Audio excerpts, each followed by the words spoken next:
Good morning student, आप सभी का स्वागत है। मैं निशा शर्मा आपकी गृह विज्ञान की आचार्य हूँ।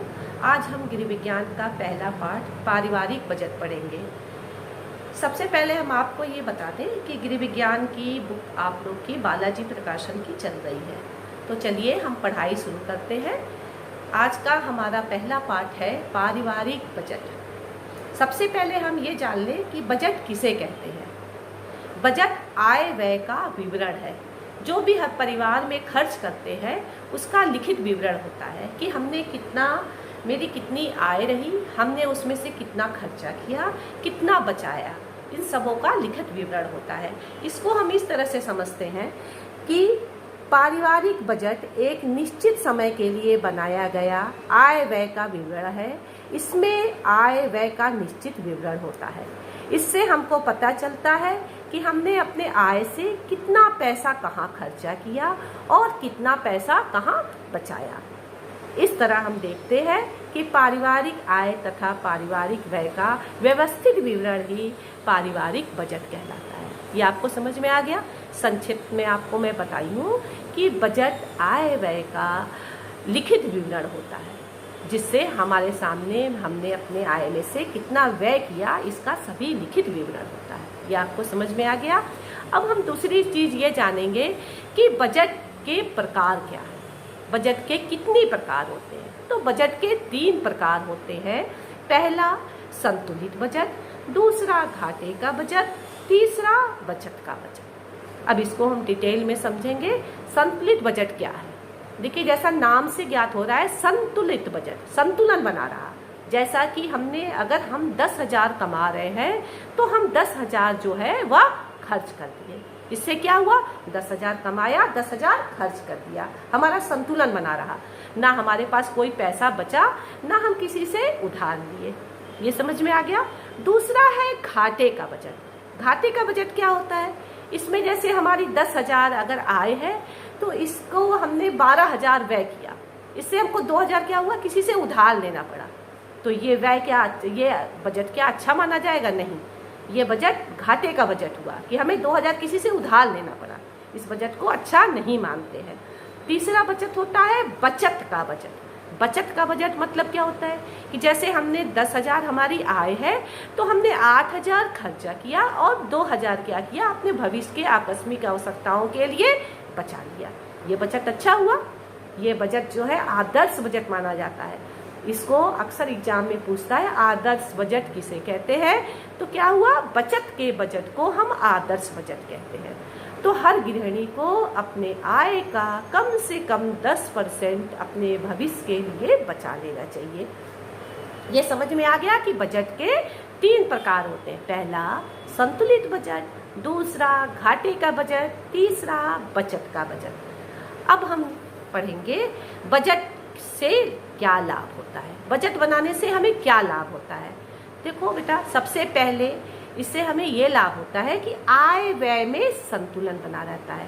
मतलब कि हमारी आय कितनी है, उसमें से हमने कितना व्यय किया, हम अपने लिखित विवरण से देख लेते हैं कि हमारी आय कितनी है, हमने कहाँ क्या खर्चा किया। कभी कोई पूछता है तो उसको हम देख के बता सकते हैं कि इतना पैसे हमने यहाँ पे खर्चा किया, इतना कपड़े में खर्चा किया, इतनी पढ़ाई में खर्चा किया। मतलब इससे हम उसको देख करके अपना बैलेंस बनाए रहते हैं कि कहीं अधिक खर्चा हो रहा है तो कहीं कम कर लें, हैं। तो जहाँ ज़रूरत की चीज़ें हैं वहाँ पे ज़्यादा पैसा लगाएं। तो इस तरह से हम देखते हैं कि आय व्यय में संतुलन, इससे हमारा ये लाभ होता है कि आय व्यय में संतुलन बना रहता है। दूसरा होता है ऋण से मुक्ति। हमारे सामने अगर लिखित विवरण होगा तब तो हमें उससे ये अंदाज हो जाएगा कि हमारा पैसा अधिक खर्चा हो रहा है या कम खर्चा हो रहा है। अब जब हम देखेंगे मेरा अधिक खर्चा कहीं लग रहा है तो हम अपने आय व्यय में से जो है सारे सामानों में से थोड़ा थोड़ा घटा लेंगे। तो उससे हमें ये अंदाज रहेगा कि ऐसा ना हो कि कहीं हमें किसी से उधार लेना पड़े। तो हम अपने बजट को देख करके ऋण लेने से बच जाते हैं। ऋण से हमें मुक्ति मिलती है। हम अपने आय में से ही इधर उधर बैलेंस करके खर्चा करते हैं। भविष्य के लिए बचत। अब हम कोई लिखित पहले से हम अपना अगर लिखित बना लेंगे कि मुझे भोजन पे इतना खर्चा करना है, कपड़े पे इतना खर्चा करना है, पढ़ाई पे इतना खर्चा करना है, अन्य व्यय पे इतना खर्चा करना है, तो या और हमें भविष्य में अगर लड़की की शादी करना है, पढ़ाई करना है, मकान बनवाना है, तो अगर हम अपने मासिक बजट में से वो सब चीज़ों के लिए थोड़ा थोड़ा पैसा बचाएंगे नहीं तो एकाएक इतना पैसा कहाँ से आएगा। तो इसके लिए क्या होता है कि हम बजट बनाते वक्त इस चीज़ को ध्यान रखते हैं कि 100 रुपये हम उसमें से निकाल के अपने भविष्य के लिए अलग कर दें कि हमें भविष्य में कहीं दिक्कत ना हो। समझ में आ गई ये बात। चौथा पॉइंट है आवश्यकताओं की पूर्ति। इससे ये होता है कि देखो बेटा, कुछ ज़रूरतें ऐसी होती हैं जो अनिवार्य होती हैं, कुछ होती हैं जो आरामदायक होती हैं, कुछ जो होती हैं विलासतापूर्ण आवश्यकताएं होती हैं। तो इससे ये होता है बजट बनाते वक्त कि सबसे पहले हमें जो मूलभूत अनिवार्य आवश्यकताएं हैं पहले हम उसकी पूर्ति करें। जैसे मान लो रोटी, कपड़ा और मकान, ये तीनों चीज़ ऐसे होते हैं कि इसके बिना मेरा काम नहीं चल सकता है। हम बच्चों को पढ़ा रहे हैं, उनकी फीस देनी ही पड़ेगी। हम अगर मकान किराए पे रह रहे हैं तो किराया देना ही देना है। दूध ले रहे हैं, दूध का बिल देना ही देना है। तो ये सब हमारी मुख्य आवश्यकता है, पहले हम इनको पूरा करेंगे। फिर आरामदायक आवश्यकताएं हैं उसको देखेंगे। फिर अगर पैसा बच गया तो हम विलासतापूर्ण आवश्यकता की तरफ ध्यान देंगे। तो इस लगता है कि हम आवश्यकताओं का क्रम बना करके उसका हम खर्च कर सकते हैं। पांचवा पॉइंट आता है अनावश्यक व्यय पे रोक। हम अगर जैसे एक महीना हमने व्यय बनाया, अपना बजट बनाया, तो उसके बाद अगले महीना देखा अरे फालतू में हमने इतना पैसा इसमें खर्चा किया, देखो ये सामान इतना बच गया, या ये हमें समझ में आया बाद में कि इतना पैसा हमारे ये वेस्ट में हमने लगाया, इसको हम बचा सकते थे। तो जब हमारे पास लिखित विवरण रहेगा, उसका हम देखते रहेंगे, तो हमें ये पता चलेगा हमने कहाँ पे व्यर्थ खर्चा कर दिए। तो नेक्स्ट मंथ में हम अनावश्यक व्यय पे उसको देख के रोक लगा सकते हैं। फिर छठवां पॉइंट आता है पारिवारिक सुख शांति। देखो, परिवार में 10 लोग रहते हैं, किसी की कुछ ज़रूरत होती है, किसी की कुछ ज़रूरत होती है, तो ज़रूरी नहीं कि हम एक साथ सबकी आवश्यकताओं को पूरा कर दें, है कि नहीं। फिर इसको जैसे हम बजट बनाते हैं तो हमें ये लगता है कि इस महीने मैंने इसके ज़रूरत की चीज़ें मंगा ली, जो इसके ज़रूरत की चीज़ों को मंगाया, अगले महीने हम दूसरे की ज़रूरत की चीज़ मंगा लेंगे, तीसरे महीने उसकी ज़रूरत की चीज़ मंगा लेंगे। इससे क्या होता है, परिवार में सुख शांति बना रहता है कि आपस में कोई तनाव नहीं होता है। तो इसके लिए हमें बजट बनाना जरूरी होता है। ये सब चीज़ें हमें बजट से लाभ है। इसके बाद हम आ जाते हैं बजट में व्यय के प्रमुख मद क्या क्या होते हैं, किस किस चीज़ पे हम व्यय करते हैं। ये पॉइंट, बजट में व्यय के प्रमुख मद क्या क्या है। अक्सर एग्जाम में पूछता है कि बजट के प्रमुख मदे कौन कौन से हैं, मतलब कौन कौन से ज़रूरतमंद है। तो पहला, हम भोजन पे खर्चा करते हैं, लकड़ी है, मतलब गैस का चूल्हा मान लो, और खाने की चीज़ें हैं, ये सब चीज़ों पे जो खर्च होता है ये भोजन में आता है। वस्त्र पे, वस्त्र की सिलाई है, कपड़ा खरीदना, ये सब वस्तुओं की पे हम खर्च करते हैं। तीसरा होता है इसका मुख्य मदे मकान पे हम खर्चा करते हैं, मकान का बिल है, मकान का मरम्मत है, ये सब इसमें खर्च आते हैं। चौथा होता है शिक्षा और स्वास्थ्य। हम अपने व्यय में शिक्षा और स्वास्थ्य संबंधी खर्चा करते हैं, पढ़ाई लिखाई है, बीमारी है, इस पे हम पैसा लगाते हैं। पांचवा है अन्य व्यय। अन्य व्यय में क्या आ जाता है, हमारी मनोरंजन की चीज़ें, बिजली का बिल, टेलीफोन का बिल, ये सब जो है हमारे व्यय होते हैं। व्यय के मतलब हमारे खर्चे होते हैं, जैसे भोजन पे खर्च, वस्त्र पे खर्च, तीसरा मकान पे खर्च, चौथा शिक्षा और स्वास्थ्य पे खर्च, पांचवा जो है अन्य व्यय, मतलब कि बिजली का बिल, टेलीफोन का बिल और भी अनेक चीज़ों अन्य व्यय में आती हैं। तो ये सब क्या होते हैं, व्यय के प्रमुख मद हैं। अब देखिए, हमने आज अभी तक क्या पढ़ा। पहले तो हमने पढ़ा कि पारिवारिक बजट का अर्थ क्या है, ये समझ में आया। ये मैं जो नोट्स बनाई हूँ ये आपको भेज दूंगी, इससे आप देख करके आराम से अपना इसी तरह नोट्स बना लीजिएगा। दूसरा हमने पढ़ा बजट के प्रकार। तो बजट के कितने प्रकार होते हैं, क्या पढ़ा, 3 प्रकार होते हैं, संतुलित बजट, घाटे का बजट और बचत का बजट। तीसरा पॉइंट हमने पढ़ा बजट बनाने से क्या लाभ है। तो क्या लाभ है, आय व्यय में संतुलन बना रहा, ऋण से मुक्ति मिल गई, भविष्य के लिए बचत हम कर लिए, आवश्यकताओं की पूर्ति किए, अनावश्यक व्यय पे रोक लगाए और परिवार में सुख शांति बनी रही। इसके बाद हमने क्या पढ़ा, बजट में व्यय के प्रमुख मद कौन कौन से हैं, व्यय के प्रमुख मदे कौन कौन से हैं, किस किस चीज़ पे हम खर्च करते हैं। तो किस पे खर्च करते हैं, भोजन पे खर्च करते हैं, वस्त्र पे खर्च करते हैं, मकान पे खर्च करते हैं, शिक्षा तथा स्वास्थ्य पे खर्च करते हैं। पांचवा अन्य व्यय में मनोरंजन है, बिजली का बिल है, टेलीफोन का बिल है और भी अनेक छुटपुट चीज़ों पे जो हम व्यय करते हैं वो अन्य व्यय में आ जाता है। इसके बाद अब हम पढ़ेंगे पारिवारिक बजट के क्या क्या सिद्धांत हैं, किस किस चीज़ों को ध्यान में रख के हम बजट बनाते हैं, हमको बजट बनाया जाता है। तो इसमें भी देखिए कौन कौन से पॉइंट हैं। तो इसका पहला पॉइंट है पारिवारिक आय का सही अनुमान। तो बजट के सिद्धांत क्या है कि सबसे पहला इसका ये सिद्धांत है कि हमें ये तो पता रहे कि हमारे घर में कितनी आय आ रही है। जैसे मान लीजिए अगर बाबा है, बाबा को कितना पेंशन मिल रहा है, चाचा है तो चाचा कितना पैसा देंगे, पापा है उनकी क्या आमदनी है। जब तक हमें आय का पूरा ज्ञान नहीं होगा तब तक हम व्यय कैसे करेंगे। आय के हिसाब से ही तो हम अपना बजट बनाएंगे, उसी हिसाब से हम अपना व्यय करेंगे। तो बजट बनाने के सिद्धांत में सबसे पहला पॉइंट आता है पारिवारिक आय का सही अनुमान लगा लेना। दूसरा पॉइंट इसका है कि सदस्यों की आवश्यकताओं की वरीयता क्रम का निर्धारण। इसका मतलब जो भी हमने आपको पीछे बताया है ना कि सदस्य की आवश्यकता, अगर छोटा बच्चा है तो उसका दूध लेना बहुत ज़रूरी है, उसके बाद जो पढ़ रहा है उसकी पढ़ाई का खर्चा हमको देना, ऐसे हिसाब से मतलब आवश्यकता का क्रम बना लेना कि कौन सी सबसे ज़रूरी है, उसके बाद का क्रम, उसके बाद का क्रम। तो आवश्यकताओं का क्रम बना करके खर्चा करना, बजट बनाना। ठीक है, ये बात समझ में आ गई ना कि आवश्यकताओं का हमें क्रम मतलब कि क्रम बना लेना कि जो सबसे जरूरी आवश्यकता है उसको पहले, उसके दूसरे नंबर पे, तीसरे नंबर पे क्या है, चौथे नंबर पे क्या है। मेरी समझ से आपको समझ में आ गया होगा ये। तीसरा है सदस्यों का पूर्ण रूप संतुष्टि। देखो अगर परिवार में 4 लोग हैं तो हमें ये होना चाहिए कि परिवार में सारे लोग खुश रहें। ऐसा ना हो कि हम एक की ज़रूरत का ध्यान दे रहे हैं, दूसरे की ज़रूरत का ध्यान नहीं दे रहे हैं, इस तरह परिवार में झगड़े उत्पन्न होते हैं। तो हम बजट बनाते वक्त हमें ये ध्यान देना चाहिए कि अगर हमने इस महीने इसकी आवश्यकताओं की पूर्ति की है तो अगले महीने दूसरे की करें, सब में संतुष्टि बना रहे। ऐसा नहीं कि हम एक ही को ध्यान में रख रहे हैं, दूसरे के बारे में सोच नहीं रहे हैं। इस तरह से क्या होता है, परिवार में तनाव बना रहता है। तो बजट बनाने का ये भी सिद्धांत है कि हमें सबकी आवश्यकताओं को ध्यान में रखना चाहिए। पुनरावलोकन मतलब कि पिछले बजट को हमें देख लेना चाहिए। इसका मतलब होता है पुनरावलोकन मतलब कि एक बार हमें फिर से पिछले बजट को देख लेना चाहिए कि कहीं ऐसा तो नहीं उस महीने में कोई सामान बच गया हो या कोई हम अनावश्यक खर्चा कर दिए हो, तो इस महीने उसको हम बैलेंस कर लें। अब उसके बाद 5वां पॉइंट आता है बचत का ध्यान रखना। देखो बजट बनाने का सिद्धांत ये भी है कि बजट बनाएं तो हर गृहिणी का ये कर्तव्य होता है कि हम आय का 10% कम से कम हम अपने भविष्य के लिए बचा लें। वही आदर्श गृहिणी मानी जाती है जो अपने बजट से अपने भविष्य के लिए कुछ पैसे जो है बचा के रखी रहती है। आप लोग भी अपने घर पे अपनी मम्मी को, दादी को, चाची को देखे होंगे कि कभी ऐसी मुसीबत आती है तो वो लोग अपने छिपा पैसा उस समय निकालते हैं कि लो बाबू ये पैसा लो, इससे तुम अपना काम कर लो। इससे क्या होता है कि मुसीबत में वही बचत किया हुआ पैसा हमारे बहुत काम आता है।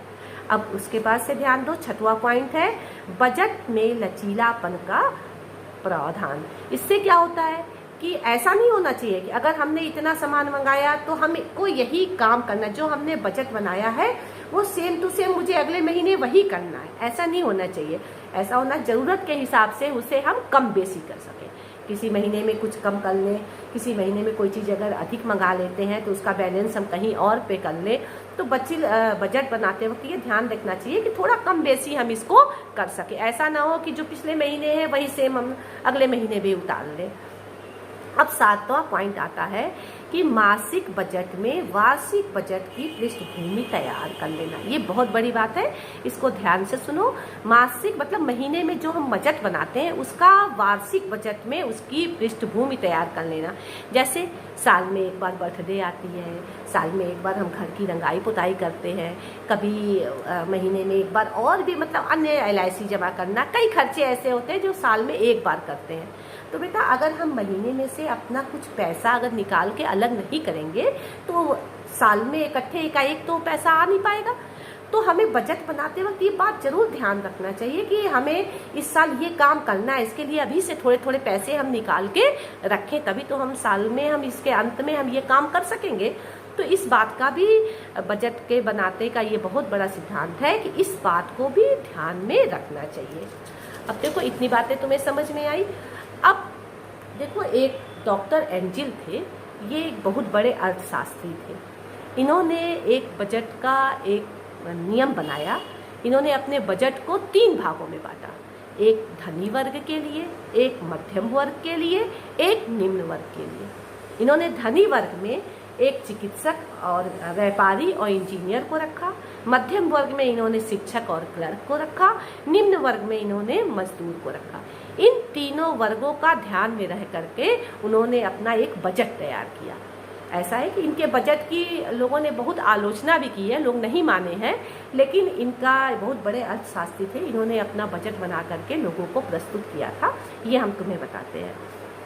इन्होंने क्या, भोजन, वस्त्र, मकान, ईंधन और प्रकाश, शिक्षा, स्वास्थ्य, मनोरंजन पे हर वर्ग कैसे कैसे अपने आय का कितना परसेंटेज खर्चा करता है, इसको उन्होंने समझाया है। इनका कहना है कि भोजन पे जैसे जैसे हमारी आय बढ़ती है, मतलब धनी वर्ग जो होता है वह अपने आय का कम परसेंटेज लगाता है। जैसे कि धनी वर्ग अपने आय का भोजन पे 50% खर्चा करता है, तो मध्यम वर्ग क्या करता है 55% खर्चा करता है, और निम्न वर्ग जो है वो 60% खर्चा करता है। उनके कहने का मतलब है जैसे जैसे हमारी आय बढ़ती है भोजन पे लोग वैसे वैसे खर्चा कम करते हैं। लेकिन इस बात की भी लोगों ने आलोचना की है कि ऐसा नहीं है भाई, धनी वर्ग जो है ऐसा नहीं है कि भोजन पे अपने आय का कम परसेंट खर्चा करता है। भाई धनी वर्ग तो और अच्छा खाएगा, मात्रा कम हो सकती है, वो कम खाता है, लेकिन उसके खाने का स्टैंडर्ड जो है वह निम्न वर्ग से और मध्यम वर्ग से हाई रहता है। समझ में आ रही है ना मेरी बात?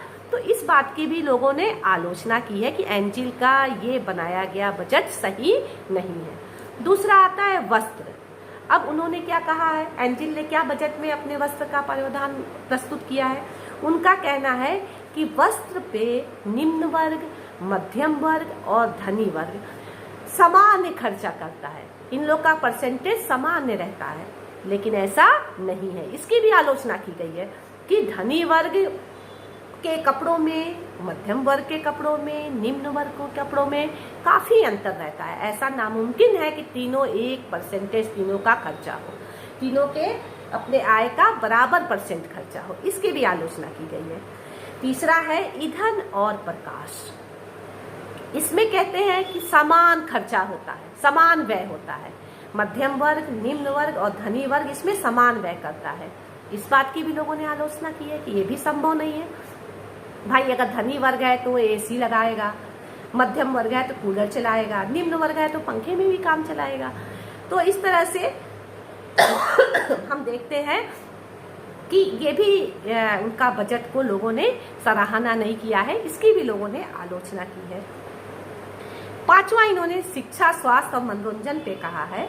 इस बात को से हम लोग सभी लोग सहमत हैं कि जितने धनी वर्ग हैं इनका खर्च ज्यादा होता है, मध्यम वर्ग का उससे कम होता है, निम्न वर्ग का उससे कम होता है। जैसे अगर धनी वर्ग 15% खर्चा किया तो मध्यम वर्ग 10% खर्चा करेगा और निम्न वर्ग जो है वो 5% खर्च करेगा।